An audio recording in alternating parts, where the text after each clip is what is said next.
Balikan po natin si Lava Jover na nasa seawall pa rin ng Roars Boulevard. Love.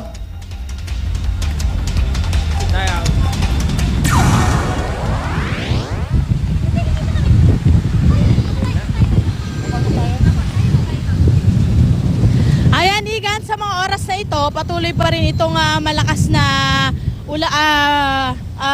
alon dito sa baybayin ng Manila Bay. No? Mapapansin natin dito, Igan, itong mga basura na nandito ngayon sa may area ng Manila Bay. Makikita natin nandito na siya ngayon sa may shore, ano?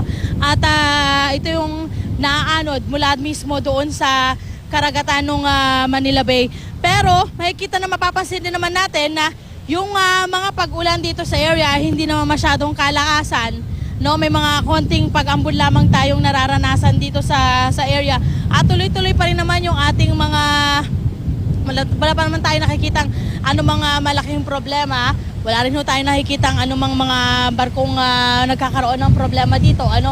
At nakikita pa rin natin, no, patuloy pa rin yung paghaba ng mga pila dito sa may patungo ng US Embassy. Makikita natin, ang dami pa rin natin mga kababayan yung nakapila rito. Siyempre pa, nandito pa rin yung ibang mga nangingisda dito sa Manila Bay, pero nag-aabang na lang sila dahil mukhang may hirapan silang makapangisda ngayong umagang ito.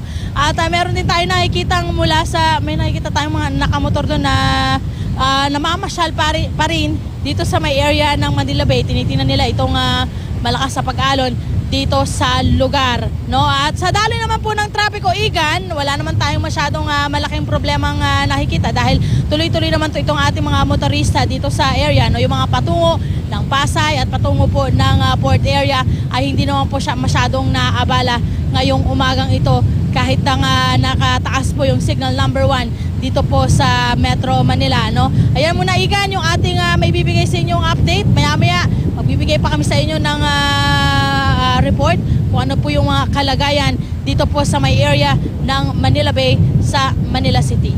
Yan muna ang aming update. Balik ko muna sa inyo. Okay, ingat. Maraming salamat, Lava Jover.